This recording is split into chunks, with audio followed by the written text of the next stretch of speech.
Eh bien voilà, bonjour à toutes et à tous.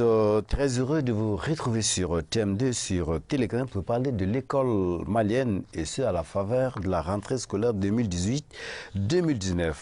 Contrairement à certaines rumeurs qui circulaient sur un possible report de la rentrée scolaire, la reprise a été effective sur pratiquement toute l'étendue du territoire. Après 3 mois de vacances, les portes des classes ont été ouvertes, la cour des écoles animée à nouveau par des parents d'élèves et les élèves lundi 1er octobre 2018. Et même mieux, cette rentrée des classes a été placée sous le signe de la citoyenneté, du respect de la paix. Les leçons modèles portaient sur citoyenneté nationale et appropriation de l'hymne national du Mali. Alors, si la rentrée a été effective dans toutes les écoles fondamentales, il faudrait noter que tel n'est pas le cas dans certains lycées et écoles privées qui observent un mouvement de grève. Une rentrée, quelques inquiétudes et des défis. Alors, pour en parler dans la première partie de cette émission, nous recevons Siné Diarra, expert comptable, écrivain et professeur à l'Institut universitaire de gestion. Bonjour, M. Diarra. Bonjour. Et bienvenue. Merci. Un habitué de notre plateau, Dr Préma Eli Diko, chef du département socio-anthropologie à la faculté des sciences humaines. Ça va? Ça va. Très bien. Voilà. Merci de m'avoir invité. Et puis, à ma droite, M. Mamadou Kanté. Et Mamadou Kanté, il est directeur national adjoint de l'enseignement fondamental. L'école républicaine garantit la formation à toutes ses filles et à tous ses fils. Oui. Et l'école républicaine prépare l'avenir du pays en formant des cadres de qualité. Donc l'État n'a pas, à mon avis, à traiter avec des privés. Non, le montant qu'on verse en subvention, on n'a qu'à construire des classes. Ouais. C'est pas compliqué. C'est-à-dire, vous êtes en location, vous payez tous les mois, on va dire 100 000 francs. Vous dites, attends, 100 000 francs, si je vais m'endetter à la banque, je vais construire ma maison, les 100 000 francs que je paye mon propriétaire, je vais les payer à la banque. Au bout d'un certain temps, je suis propriétaire. Donc, l'État, donc l'État, à mon avis, n'a pas à envoyer. D'abord, on a vu une floraison d'écoles privées. C'est ça. Une multiplication à tous les bouts de...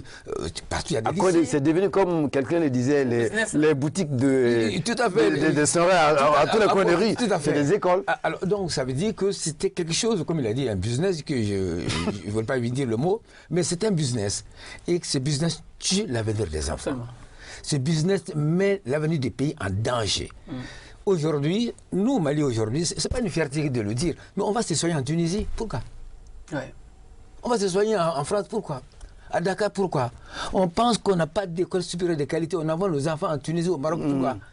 Alors, il faut que l'État revienne. Et c'est que je ne comprends plus le schéma, mais je pense qu'il y avait des inspecteurs. Alors, l'inventaire physique, je sais que l'État, j'ai donné un agrément d'ouverture d'une école à M. Kodio. J'ai envoyé 20 élèves. Contrôle inopiné, je viens voici à 20 élèves dans sa classe. Donc, on ne va pas atteindre la fin de l'année. Et même la qualité de la formation. Tout à fait. On ne va pas atteindre la fin de l'année pour réclamer les justificatifs et empêcher de ne pas payer. Non. C'est-à-dire ce travail de contrôle, de rassemblement des justificatifs devrait se faire en cours d'année, en permanence d'ailleurs. En permanence. Dans notre langue, en bamanan, que quand même, il y a un de tonfler. C'est clair. C'est bien beau dire aux gens, chanter l'hymne national du Mali, faites ça, c'est bien beau, vous êtes malien, c'est citoyenneté, mais non.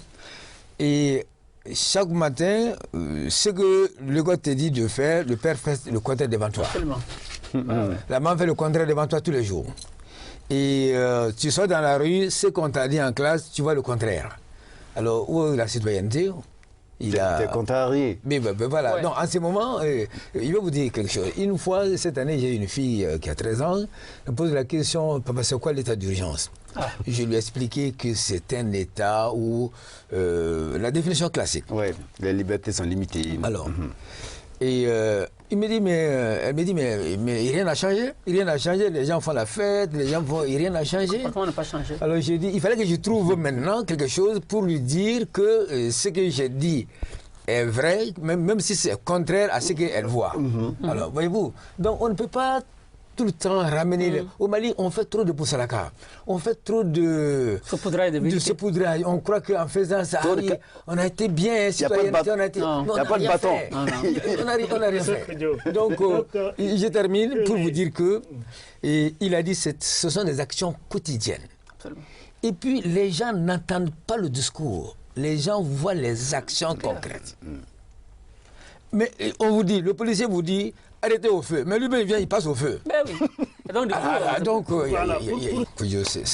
Votre thème est tellement intéressant qu'il faut beaucoup d'heures pour la parler. Hein, parce que moi, je suis dans deux situations. En tant qu'enseignant, je reçois des bacheliers dans les universités. J'enseigne la comptabilité et les finances, l'audit. Je reçois des professionnels de l'ESICA qui viennent aussi au supérieur.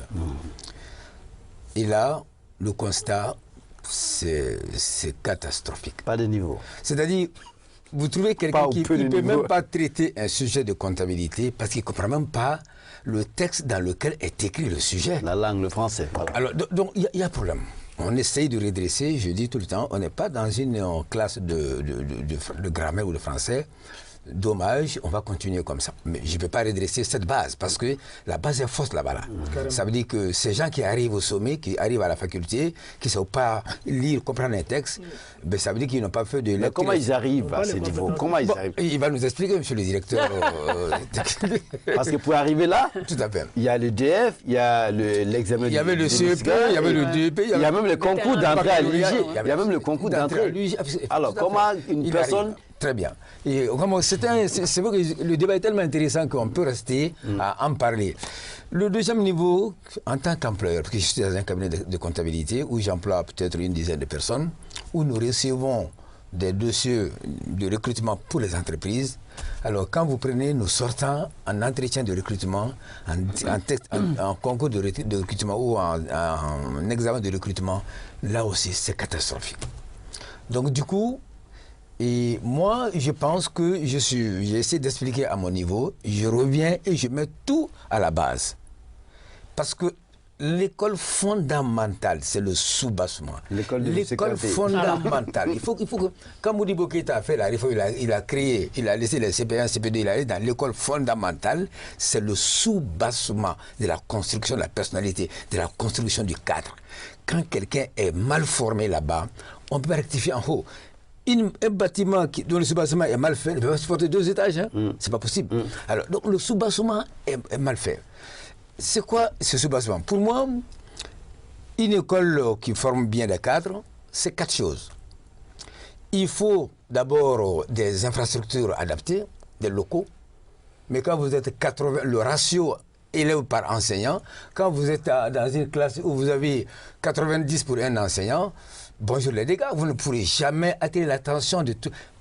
Vous n'avez qu'à faire toutes les mesures pédagogiques, vous ne pouvez pas attirer leur attention. Donc, ça c'est les infrastructures, il a dit les microscopes, on n'a plus de labos de physique, on n'a plus de labos de bio, on n'a plus rien du tout, on n'a plus de bibliothèque où on louait les livres, il n'y a plus de lecture expliquée, ainsi de suite. Autre élément, c'est le programme. J'ai l'impression que de plus en plus dans notre pays, on n'a pas un programme national. Vous allez nous expliquer. Parce que tout de suite en venant, j'ai vu programme français. École tant, programme suisse. Ça, c'est dans les écoles privées. Programme turc.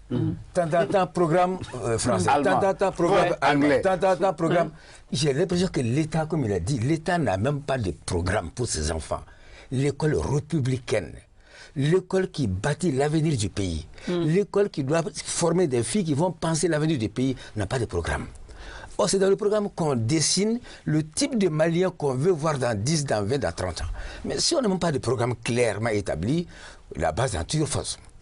Si je quitte donc j'ai parlé des infrastructures, j'ai parlé du programme, c'est les enseignants.